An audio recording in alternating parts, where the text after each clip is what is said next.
If you want to set your colonies up for rapid growth but make sure they don't swarm early in the season, this is the technique for you. Let's jump straight in and I'll show you how well these colonies are getting on towards the end of February in the UK. So the first thing you'll notice on this colony here is that the feeder is full to the brim with bees, absolutely full. This indicates a lack of space. Now, if I was to leave this nucleus colony here just on its own in the box that it's in, I reckon they would swarm before the weather picked up to enable me to put another box on top. That's the standard process here. That's what's easy. That's what the textbooks say, which is this is your brood box. In the spring, if you want to expand, you put another brood box up here. So just like that, I've got another brood box here and I'll show you what the standard setup is for spring growth now. So dead simple. What you do is you remove the feeder. Hello bees, we've not seen you in a while. And then we place the new brood box on top. And then we put our feeder back on like that. And we put our roof on.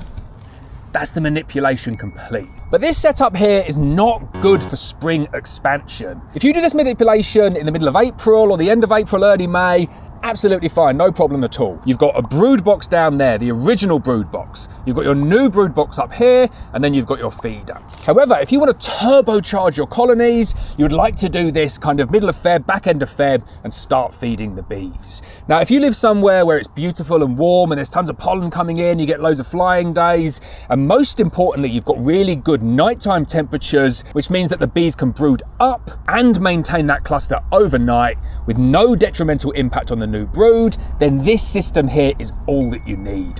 However, it is not like that in the UK, and I find a lot of people will restrict the colonies down so much that there's no space, that when they say to them in April, right, go, the bees aren't able to respond to it because they've not been given space early enough. So let's rejig this setup now and I'll show you exactly how I would set this colony up. And don't go anywhere. In this video, I'm going to piece together back end of February, middle of March, early April, and I'm going to show you just how well these colonies expand going through the spring with this new setup. First off though, let's take it down. I'll show you inside the colony. Let's find the queen, let's find some brood, and then let's set this colony up to turbocharge them for the spring.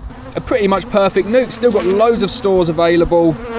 Don't want to be feeding this one up just yet, but they are really, really struggling for space.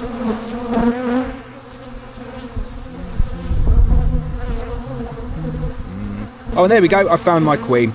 So she is an island mated buckfast queen, number 42. Show on that camera there. See the queen over here, again on that camera. There we go, so there's my queen. That's very, very good news. So I'm just going to pop my queen up here for the time being to get all of this set up without her. So this is how simple this manipulation is. It is the easiest manipulation in the world. I'll do the manipulation and then I'll tell you why it's such a good technique to get into the habit of doing if you want rapid growth in the spring and you want to make sure that your bees do not swarm. So all we do, and before I go any further, it's worth saying you can do this on nukes, you can do this on full-size hives as well. So it will work on any hive that is modular where the brood box is separate. I'm just doing it on nukes to show you the technique. So all you do, take your brood box off to one side. You place your new brood box into position there, and you can see all I've got in here. So I just got 6 sheets of brand new foundation. You can use drawn comb in here as well, just use whatever you've got. And then I'm just going to take this brood box here, the original brood box, and I'm just going to place that directly on the top, just like that. That's the manipulation complete. I'm going to get the queen frame back in there now, place the queen in there, get the feeder back on, put the lid on, and I'll tell you why this is such an awesome technique to turbocharge your colonies in the spring. So there's my queen. I hate putting the last frame with the queen back in, so all I'll do is I'll just pick up the queen. She can wander off over there. You can see she'll just kind of go down into that crack. So she's safe over there.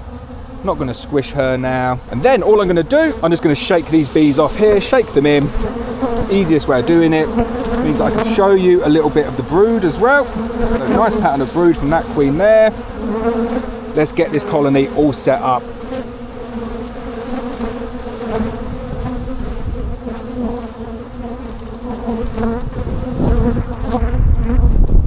So as you can see, big, chunky, fat colony of bees, really, really nice. I don't think that they would have been in there if I'd have just left them for another 4 or 5 weeks. something like this was needed to ensure that the bees had sufficient space to grow. Right, so we're all set back up again now. Why is this technique so much better than the other way round? Let me recap. This bottom box here is a box full of frames and foundation with no bees in it. This box here, this is my original brood box. So original brood box, new brood box. If we flipped it up the other way and we had all of the bees downstairs and this was just the box of foundation and frames, I'm distancing the bees from their feeder. So if I need to feed them, they've got to go all the way from here up to the top there. If it's too cold, they will not do that. So you lose the ability to feed your bees, and feeding bees means that you get rapid growth. So this colony now is set up perfectly for that. The bees are up here, the feeder's there, the bees are nice and cozy, and they're right next to their feeder. The second issue with doing it the other way around too early is if you put all of your bees downstairs at the bottom, all of the heat that's generated by these bees down here is being lost upwards. If I got an infrared camera and kind of come back this evening, what you will see in this colony is that the top part is the hottest, the bottom part is the coolest because of the way that I've set this up. But if I was to flip it around the other way, what you would see is all of the heat is downstairs and it's just rising upstairs, meaning that the bees are going to have a real battle to try and keep the brood that they're creating warm enough. You want to work with the bees and not work against the bees. This setup here is perfect. The bees have got access to the feeder. I've separated all of the bees from the cold entrances below, so any winds or gusts coming in are not going to affect my bees. They're in the warmest part of the hive, which means that the warmth that they create works towards keeping them warm. They're not losing it to another part of the beehive. Those three things, all in connection with one another, mean that when I start feeding this colony here, they will expand and they will just move downwards onto all of these new frames down here. Perfect expansion early on in the spring. However, and this is what sets this technique apart, it's the end of February at the moment. Let's say we get another beast from the east. Let's say it turns from 15 degrees C like it is today and goes back to -10. This setup here is perfect for that scenario. It mitigates the impact of that scenario very, very well. So if the bees get super, super cold or the weather gets cold and the bees don't know what to do and they stop brooding, the bees are here. They're in the warmest part of the hive. They're away from all of the wind. They're next to the feeder, especially important if it gets super, super cold and the bees can't move and they need to feed on syrup or they need to feed probably on fondant if it's that cold. You're mitigating that risk very, very well. But it also works with the setup if it goes to 20 degrees next week. The bees have got plenty of space to expand. Space for brood, space for food, space for nectar, space for pollen, all of that space downstairs without bringing any of the negatives that you might get by putting that brood box on top. So I'm going to do it with the colony next door as well. I'm going to leave these bees here for 4 weeks, and in this video we're going to come straight back and I'll show you just how well these bees have grown in 4 weeks time. Let's fast forward to that now. So it's been 3 weeks since I put that brood box underneath these colonies here. We underbrooded. In that time, I've had hundreds of comments from people saying, that is the wrong way to do it. Bees move up, they don't move down. You're gonna set those bees back. What are you doing? And I'm back here today to show you that that is not the case. Believe it or not, I have actually done this before. I wouldn't be giving out recommendations and advice if I didn't think it was the right thing to do. Wait until you see inside these colonies here, they are booming. So just to summarize what we did previously, this box here was the original box. That top box, that's where the queen was, that's where all the brood was. We took another box, this box down here at the bottom, and we added in 6 frames of foundation. So all of the foundation at the bottom and then the queen and the brood and everything up at the top, right next to that feeder. The idea being if it's cold, the bees cluster up and everything is good. If it's warm, the bees can expand, and the only way they can expand is downwards. Makes sense? Let's get in, see how they're getting on.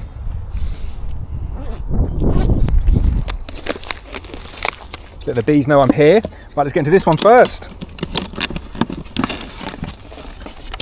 So, what we were seeing last time was bees up in the feeder. We gave them some feed, and as you can see, every last bit of that fondant is now gone. Very, very good to see. So we shake those bees out. They've taken down 1 kilogram of fondant in about 2.5 weeks. Now check that out there. That is a sure sign that they need space. They're putting drone brood in that gap there. Only big colonies produce drone brood, and they produce it up here when they need space. So if I've got this right, we should have a big strong colony that's completely drawn out all of those boxes below. But first, let's have a look at what they've done at the top.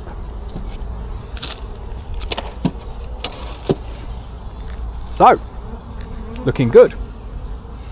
And looking a little less congested compared to what it looked like previously. So let's get that first frame out. Not quite as many bees on that top, but check that out. That is a nice frame. Brood in all stages, bees covered in pollen, tons and tons of brood.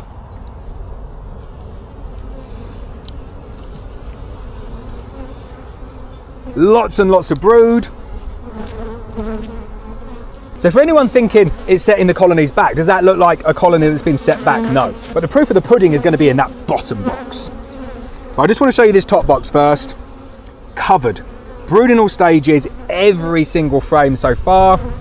And not just any old brood in all stages. We're talking beautifully compact, tons and tons of brood. Really interesting observation here. Look in between those cells of brood. They're backfilling. This means they're struggling for space, which is a good thing if you get in there before they start to swarm, and it doesn't look like they've swarmed here. And they've definitely not swarmed yet. But look at that, completely pollen bound. That is a wonderful pollen frame. That's the kind of pollen frame you go and put somewhere nice in the freezer maybe to use for your queen rearing. That is a superb pollen frame. But if you've got this far in the video, you want to see what's downstairs in this bottom box. So let's do that now.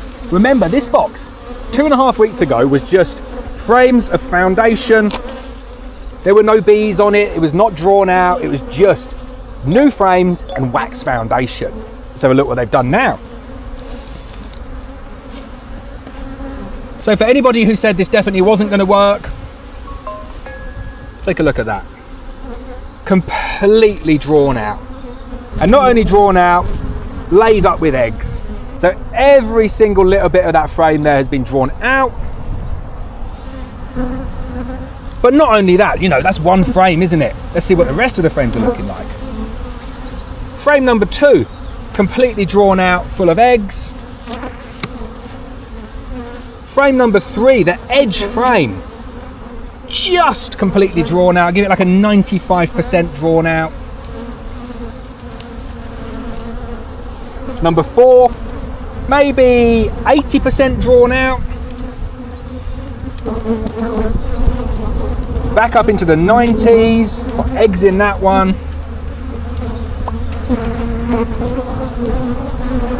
And that one there probably back down to 80% again.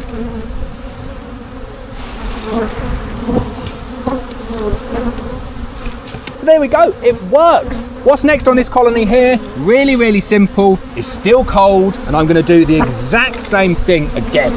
So, brand new empty brood box underneath. So now we have empty brood box with just friends and foundation. That's the newly added one from last week or a couple of weeks ago. So that one's all fully drawn out now, full of eggs.